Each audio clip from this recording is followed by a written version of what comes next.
Good afternoon, everyone. In a few minutes, we will get started with the fourth program of the Conservation Center for Art and Historic Artifacts webinar series, Volunteer Here, Returning to Collections Care. We'll wait just a bit to allow everyone to arrive and get settled.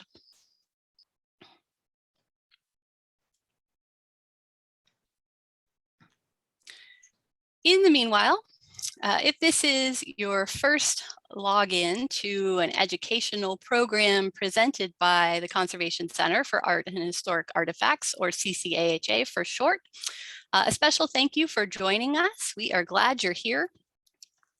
Thank you also to the participants who have been sticking with us for workshops and discussions virtually. And we do hope to get to see you all again in person soon.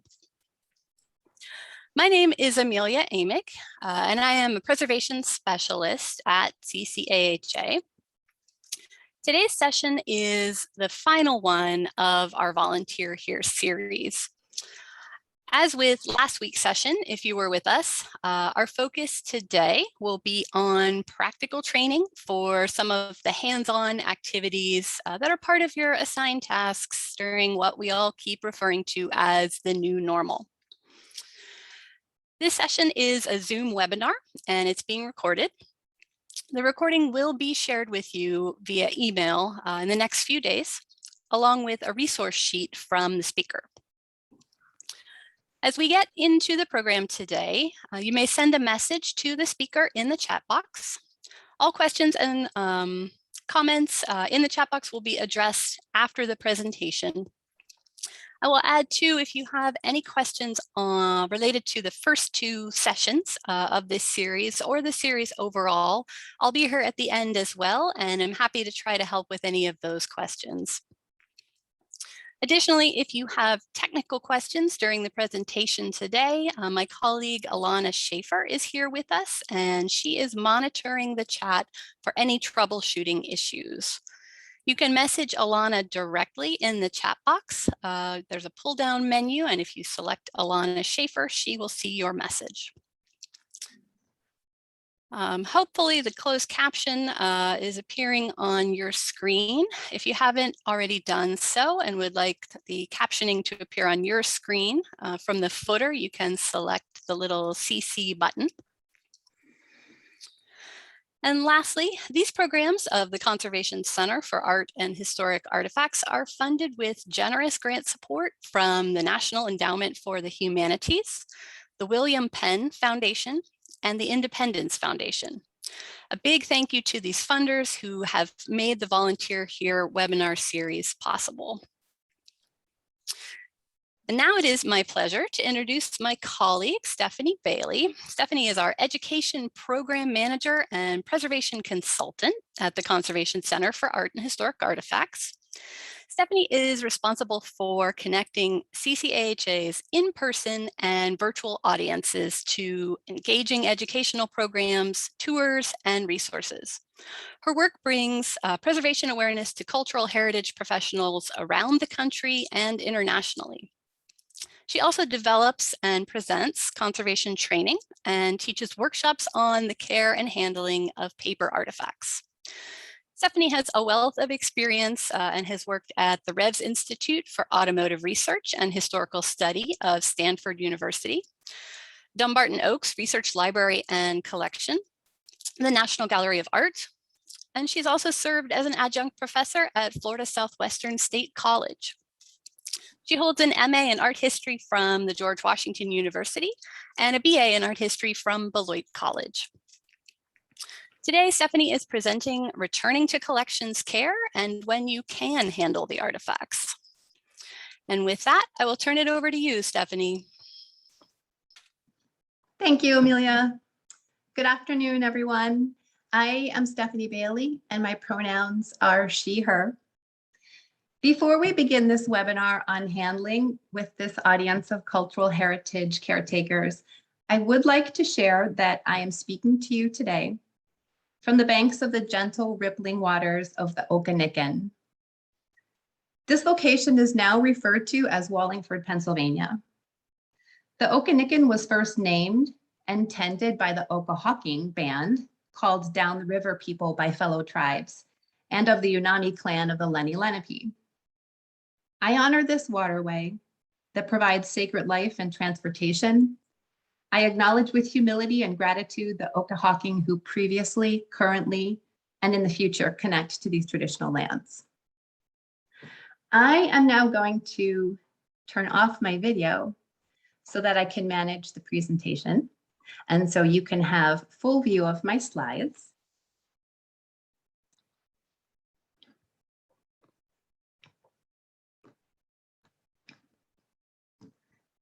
As Education Program Manager and Preservation Consultant at the Conservation Center for Art and Historic Artifacts, which we also call CCAHA, I connect audiences with resources, education, and expertise in collections care. But that's just part of the broad mission of CCAHA. If you would like to know more about the preservation and conservation work that we accomplish in a typical year, you can go to ccaha.org or our social media accounts.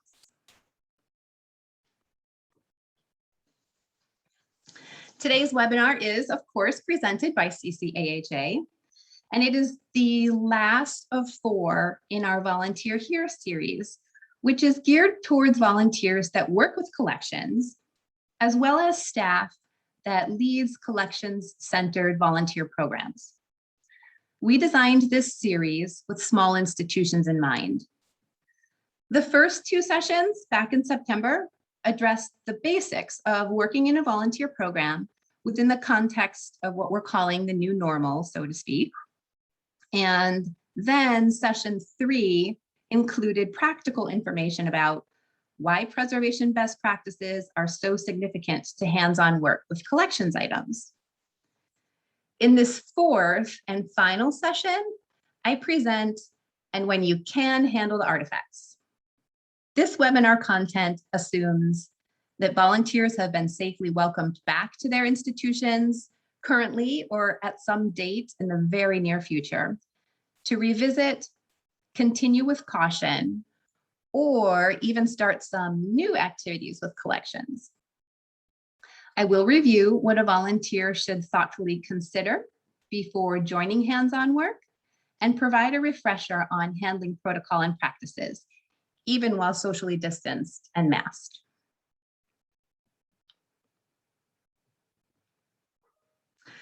This video of CCAHA Registrar Adriana Provence illustrates the excitement I hope you feel to return to collections work. Although Adriana is usually transporting art and artifacts through the facility, here she's offering a joyful ballet of the archival box as part of the CCAHA Halloween party. Halloween is always a creative celebration at the Conservation Center for Art and Historic Artifacts, something we have yet, unfortunately, to all be able to return to. Yet, with this cheerful image in mind and the fall season upon us, I want to first and foremost express a thank you to volunteers for your enthusiasm and express gratitude for your time and efforts. In these challenging times in particular, your dedication is a gift, and it is appreciated by so many who visit and appreciate your collections and historic spaces.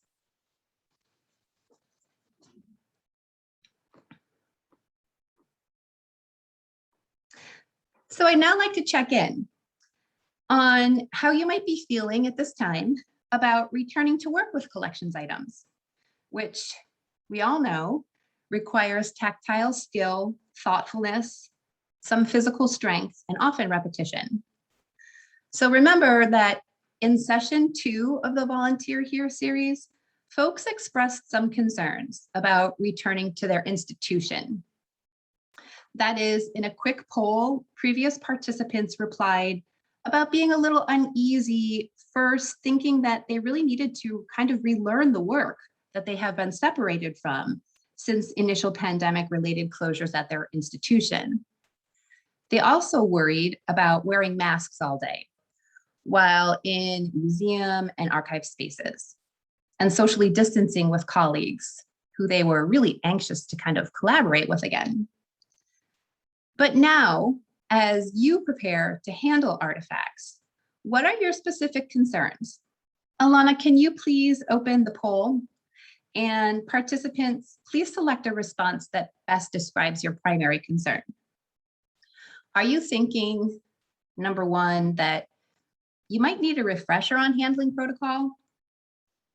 Do you wonder, as in selection number 2, will I even be able to concentrate on the work given all the other distractions of this time? Or are you most concerned about number 3? How do I best protect myself when working with my hands? Or number 4, what will it be like to work independently while also masked and socially distanced? And then lastly, you might actually feel very well prepared, in fact, for work in this new normal and are most anxious about the state of the collections that have been isolated for such a long time from staff and the public.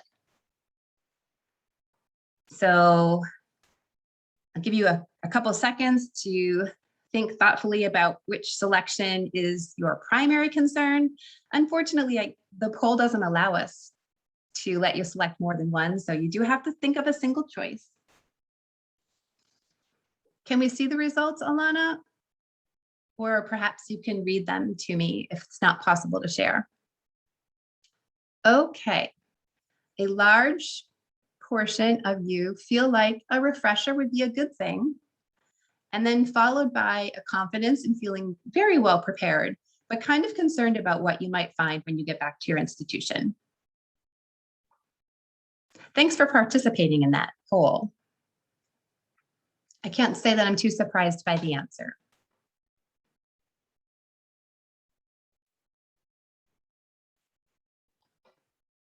So I acknowledge all your concerns, and I offer to start the following thoughts as related to preparing to work again with collections in a safe and supportive environment.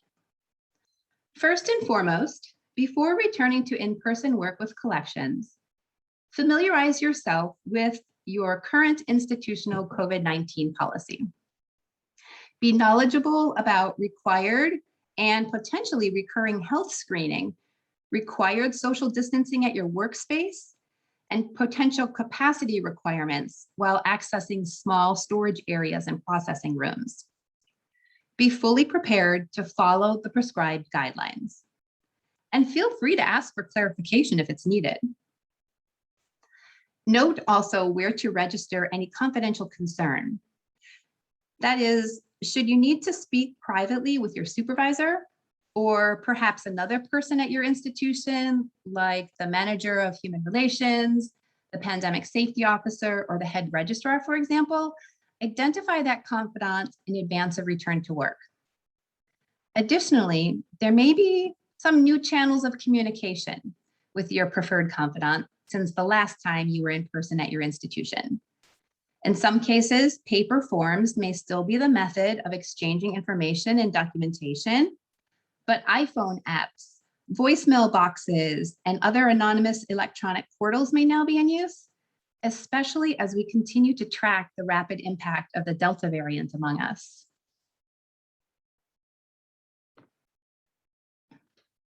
In full preparation to return to work with collections, you may feel additionally confident after refreshing your memory on some handling protocol in general and handling guidelines at your institution in particular.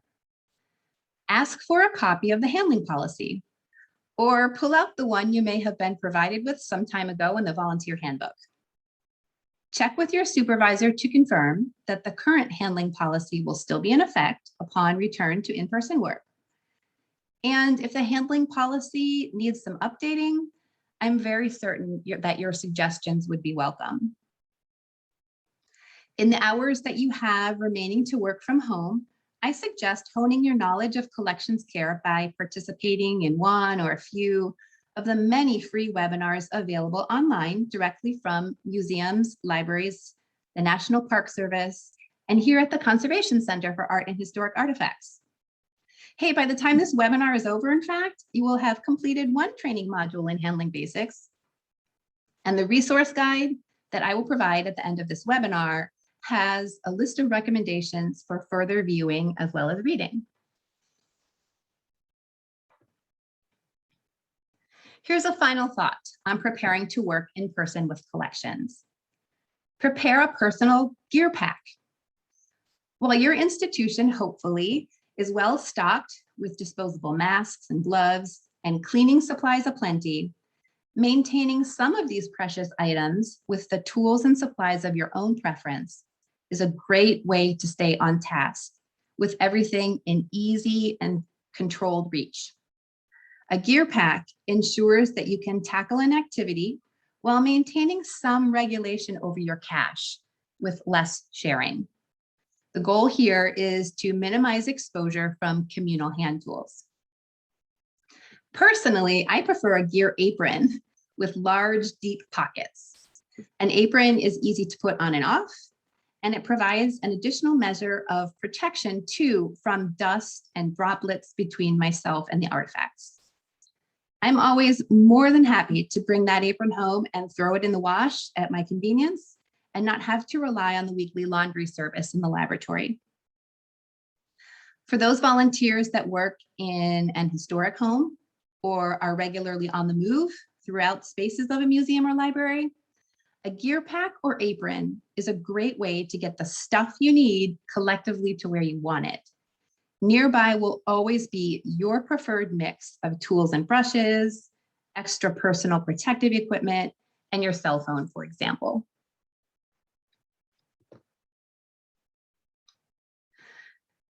Once you are familiar with the expectations for in-person work at your institution, are refreshed with collections care knowledge, and loaded up with all the supplies you will need, remember all the important opportunities you will have to practice best handling protocol. If you're involved with processing and cataloging, building housings or storage containers, transport and moving, installing exhibits, providing reference or conducting research, and or providing access for others, you will be directly touching collections. Your goal throughout is to limit impact, vibration, pressure, or abrasion to material, and keep yourself safe. The following slides will illustrate detailed actions for handling a variety of collections items with the goal in mind. Begin work first by physically preparing yourself to handle collections material. This means removing sticky name badges or flipping lanyards to your back. Set to the side bracelets, rings, watches, or belt buckles that could inadvertently abrade an object at your workbench. And for men, remove items from your shirt pocket that might fall out as you lean into detailed work. I would ordinarily advise you not to breathe heavily or talk emphatically directly over objects because spittle can be damaging, but good news is that masking prevents this risk. Then clean your hands with gentle soap that has no aromas and water. Dry on a soft, non-textured cloth to prevent lint transfer to your hands. At the Conservation Center for Art and Historic Artifacts, we are really fortunate to have a sink at each hallway that leads to several workspaces. And this creates the perfect visual reminder to wash hands before handling collections material. Now, you might not have this architectural cue at your institution, but you should remember to wash your hands often. In fact, we know from forensic science that natural oils on skin replenish every hour. So washing at the 59-minute mark throughout the day is ideal. Do not use hand sanitizers or disinfecting gels prior to handling collections. Hand sanitizers do kill bacteria, but they don't reduce natural surface oils on the hand.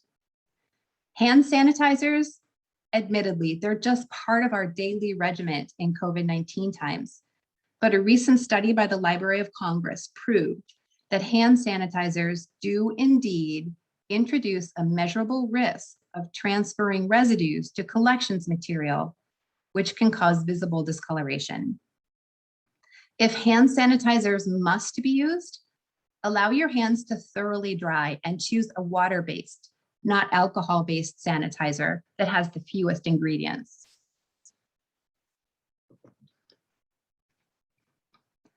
Clean hands remain the preference when handling collections, especially paper, but for extra protection in certain circumstances, gloves are recommended. Nitrile gloves, as opposed to cotton gloves, have many advantages. Nitrile gloves contain no latex proteins and so are safe for those with allergies to wear. Nitrile gloves provide excellent resistance to wear and puncture and superior buffering against solvent and gas penetration. Notably, nitrile gloves are sized. So quite simply, they fit the user more snugly than cotton gloves. A trim fit reduces the likelihood that pockets of humidity gather inside and that seam allowances at the fingertips create bumps, reducing dexterity. Lastly, but significantly, nitrile gloves are recyclable. Don your nitrile gloves in particular when handling photographs. Why? Because of the variety of chemical processes in most photograph collections, the sensitivity of photographic emulsions, and the difficulty in determining at first glance the state of deterioration of a photograph. And obviously, nitrile gloves prevent natural oils in the hand from transferring to photographs, causing degradation and permanent spotting. Nitrile gloves should also be worn anytime you suspect collections items may be moldy or have been exposed to water or fire damage. So, what to do with those cotton gloves that were previously exclusively recommended for preservation and conservation work? Well, you should keep a few pair on hand for handling metal objects and ivory or for cleaning plexiglass. And you might even feel creative enough to upcycle the cotton gloves. I found a really good example in a university library special collections where they took the cotton gloves and filled it with small weights and then sewed the wrists. And ultimately, those gloves became paperweights.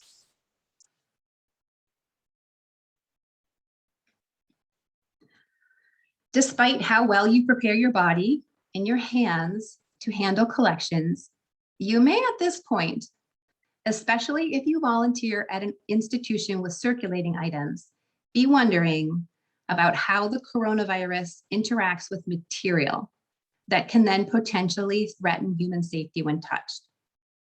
A fantastic resource that emerged during the pandemic is the REALM Research Project.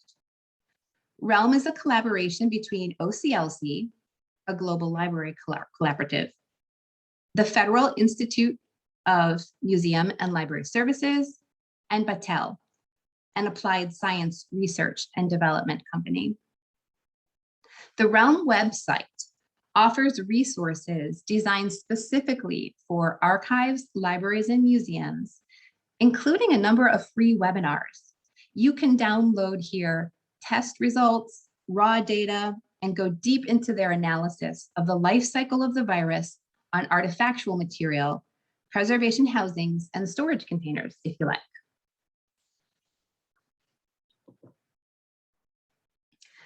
One last note here on preparing to handle collections. And this recommendation is an urging to always know what is the plan. Even before lifting or moving, inspect any route you will take with artifacts to make certain there are no obstacles. Set doorstops, check shoelaces, remove earbuds, and ask for a helping hand if the object weighs more than you might be capable of or is oversized. Always transport an artifact in an enclosure. Even a temporary box, folder, or cotton wrap will offer protection en route. Prior to placing the collections material at your workspace to begin your project, make sure you have a clean and tidy landing spot at the ready. You can wash tables with gentle soap and water, but make sure the surface is dry. Or you can use a piece of acid-free matboard or paper as a mat upon which to work. Remove all food and drink from the vicinity. Gather in advance all the tools you need. Set your light source to the proper angle for detailed work. And even if you must step away only very briefly, don't leave your material unattended without a protective cover or wrapping.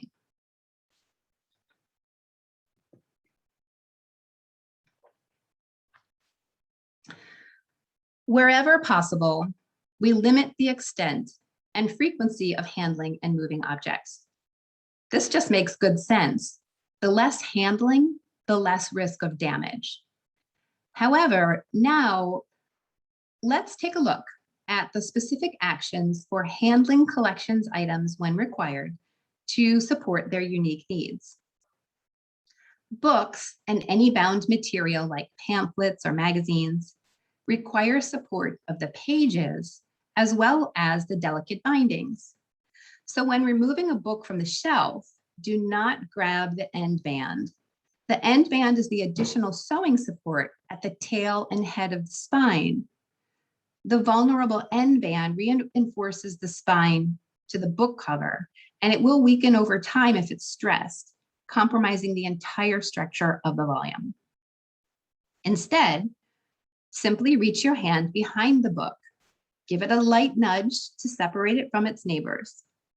Then gently remove the book using a secure hold on both sides. Rest the book on a secure surface. Open if the spine is flexible, but if there is any resistance, do not force the text block apart and instead use a supportive cradle or book pillow underneath. When flipping through the book, avoid touching the surface of pages where writing, marginalia, or gold leaf illustrations appear. Turn pages at the top corner unless they're brittle, because those fragments can very easily tear off.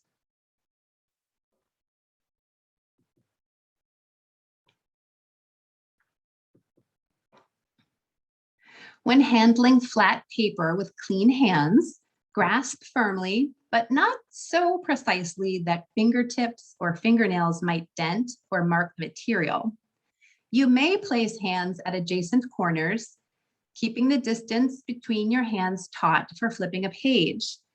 However, always inspect the paper first to make certain there is no friable or loose media like pastel or crayon, no tears, or any extensive compromise to the fibrous matrix of the page. If you notice this kind of degradation, the sheet should not be flipped or touched on the surface. Handling stable paper with a rigid support on all sides is best, and an acid-free 20 or 30-point paper folder is ideal for this purpose. I have now to show you a short video that demonstrates how to flip or shift sheets of paper over short distances with the least disruption and exposure.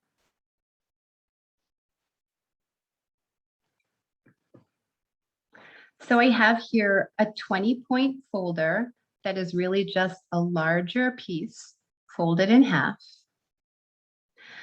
And it has rounded corners too, which is nice. If you put the artifact inside of the folder and then close the folder, you can move the folder while obviously also moving the artifact, but not having to touch it or disturb it. Then if you'd like to flip the artifact, you can also do that within the folder by flipping the folder, opening the folder from behind, then situating your artifact and taking the folder away, setting that aside for temporary purposes later.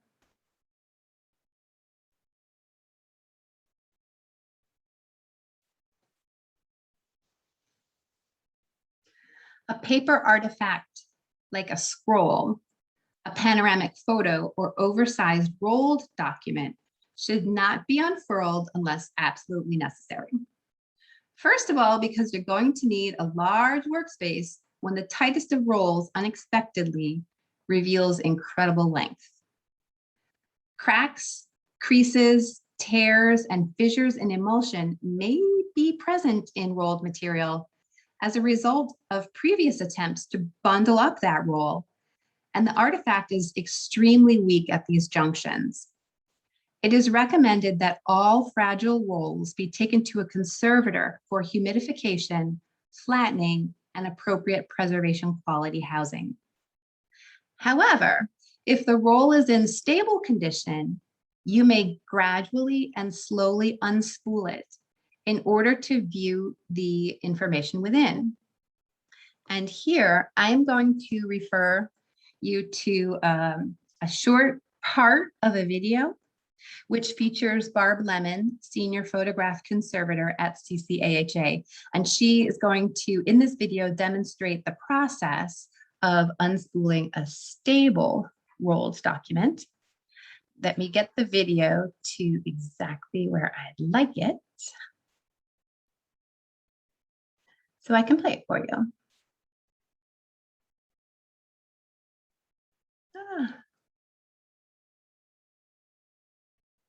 Here we go.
So gently, slowly, and stopping whenever you notice damage when unfurling a rolled document.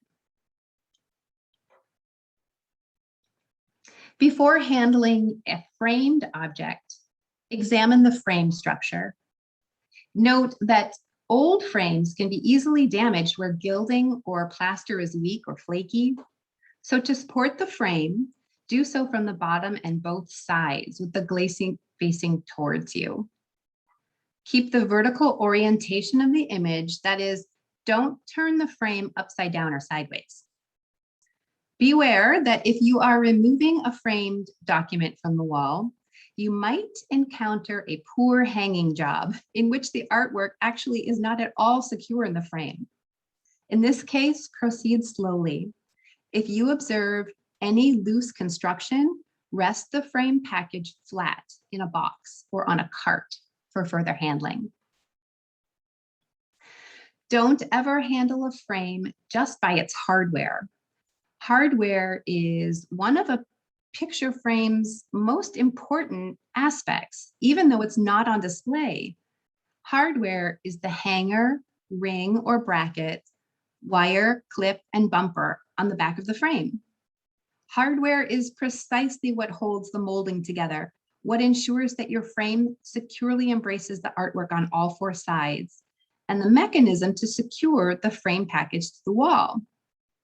But the hardware can loosen over time, it can corrode in poor environmental conditions, or it can be unexpectedly sharp. So this is not where you want to place your hands. In this image on the right, my colleague Zach Dell'Orto is showing the reverse or the back of a framed document, where there is more original text visible through a double-sided window mat. You might find valuable labels or inscriptions on the reverse of a frame package. All this is to say, have as much awareness during handling to protect the back of the frame as you do the front and sides.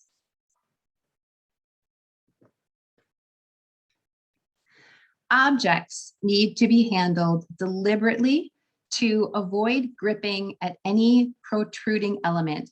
For example, the arm of a figurine, a lid or spout of a vessel, the top rail of a chair, or handle of a serving platter.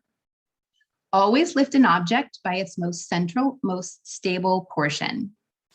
If possible, support an object with one hand under the base and the other buttressing the side. In this image on the left, I particularly like that this volunteer has also thoughtfully chosen to place his hands on the object where there is no embellishment or detailed inscription.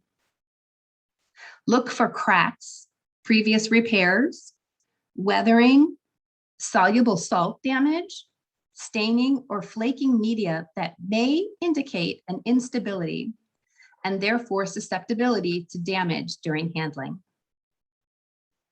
Lastly, assess in advance whether an oversized object is heavy.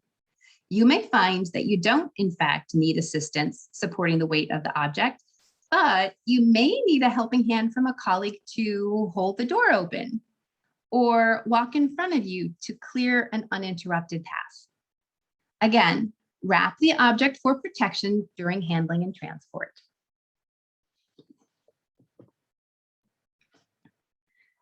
When preparing to handle textiles, first, look carefully for holes, tears, splits, and weak or unsupported areas that are subject to stress. Be aware that textiles can be very brittle along the creases where they may have been folded. Costumes also are brittle at the seams and hems. Look for hidden hazards such as straight pins, hooks, or other sewn-on embellishments that can catch and snag. It is best to use a rigid 100% rag matboard, a box, or utility cart to move a textile, so as to provide the maximum support evenly from below.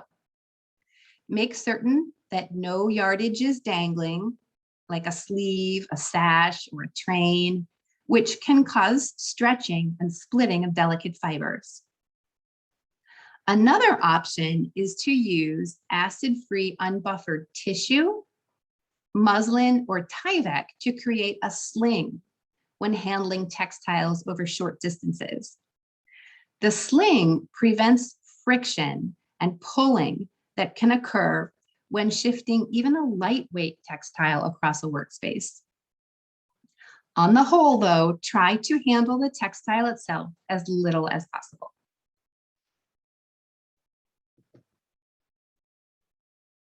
Now, all this said, your institution may have some objects, images, or information with particular cultural sensitivities.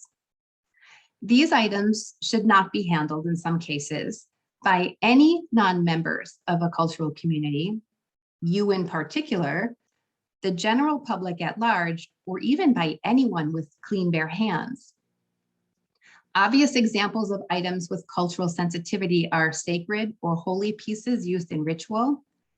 Examples also include materials that are culturally restricted, that is, intended for handling only by specific designates, such as elders or medicine keepers, or by one gender only. The definition of cultural significance and authenticity can be complex, based on differing perceptions, the passage of time, or condition of the object. To be sure, though, consultation with recognized representatives of a community or family is an important part in the process of deciding if or how to handle a collections item. Embracing and respecting the traditions of the maker's culture will ensure the physical well-being of the material. All warning labels on culturally sensitive items and their unique housings should be followed. When there is any question as to whether or not you should proceed with touching or moving an object, take pause. This may be time to consult a supervisor, expert in the field, or at least double check for some additional detailed notes in the collections management database.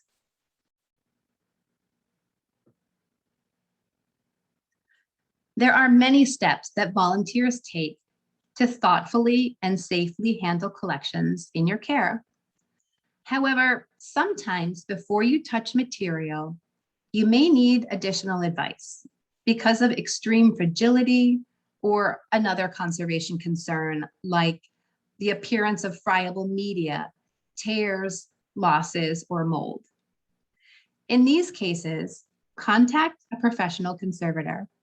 Conservation professionals combine highly technical skills and specialized knowledge of science and art to care for items with cultural, historic, and personal value. The Conservation Center for Art and Historic Artifacts is available by email or telephone at ccaha.org or the phone number listed in the slide. If you seek a conservator with a particular specialty or one in your precise location, go to the American Institute for Conservation, Foundation for Advancement in Conservation website, which has a tool to assist you, and they can be located at culturalheritage.org.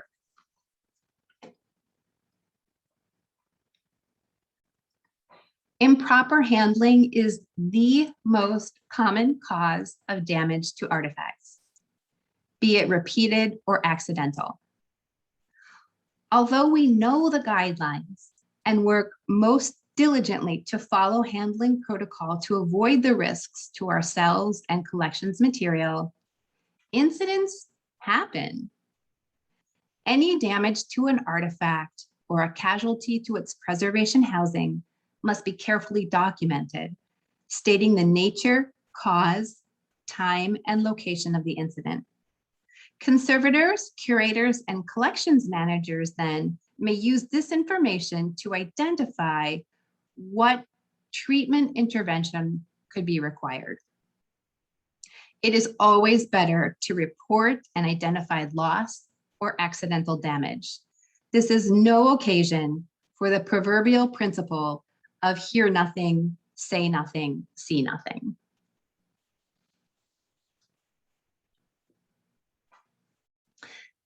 I will conclude with a fun fact. Each fingertip of our hands has more than 3,000 touch receptors. Each fingertip. These receptors are packed in just under the surface of the skin, where each receptor responds across overlapping fields of about 1/10 of an inch across. So of course, the sensation of handling precious art, artifacts, documents, and their frames is intricate as well as intimate. Thank you for joining me today in this session and considering how to safely and sensibly experience collections material. I'm available by email if you would like to further correspond with any specific questions, or if you feel more comfortable using email rather than the chat box. My daily job is to connect folks with resources, education, and expertise in collections care. So I'm always happy to collaborate in support of your needs. Further to that goal, the resource material that accompanies this webinar should be in your inboxes in just a few days. Thank you. I am now going to open up the chat box and see what is here. First of all, I have to go back through this feed.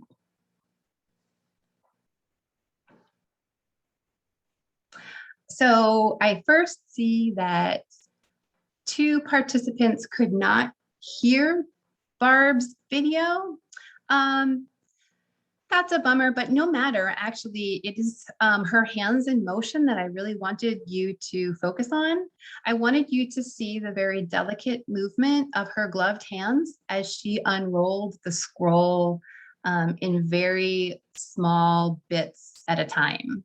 So I hope that came through well visually, even though you didn't have the sound. Sorry about that.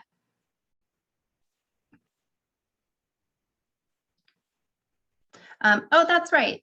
So Alana, thank you for responding to the audience that I can definitely include the link to that segment of Barb's video that you can open from your own email box, and you should not have any problem then accessing the audio. So Josie, you are wondering if you can share the PowerPoint with some folks at your society, and I think that would be wonderful. Thank you for asking.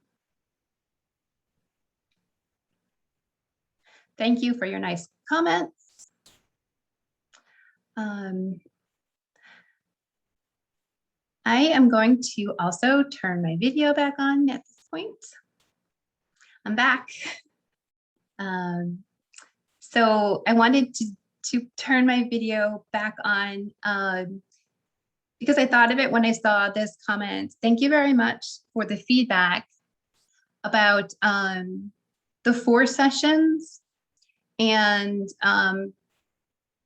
we were hoping that all the 4 sessions would give really some broad context to the excellent work that volunteers do and things they should be considering, as well as sort of drill down into the very detailed and highly skilled work that volunteers do.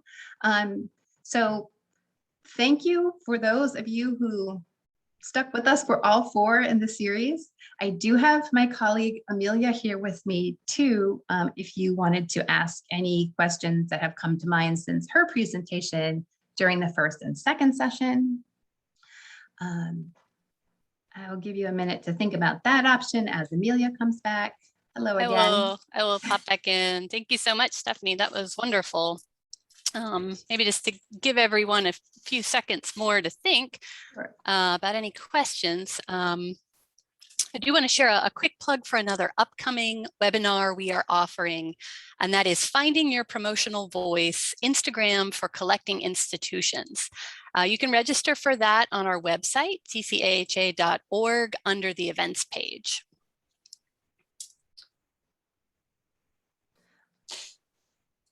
And yes, I think the answer to Chuck's question about the previous sessions is that they will be posted and available on through our website.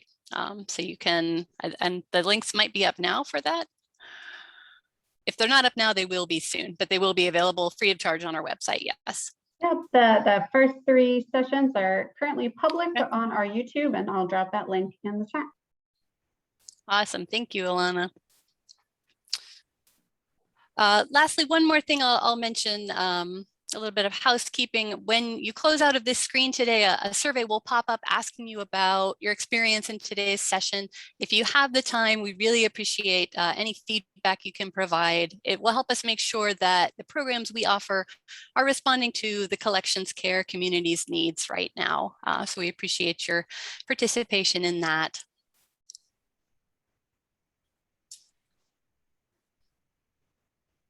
Give it a few more seconds to see if any questions pop up.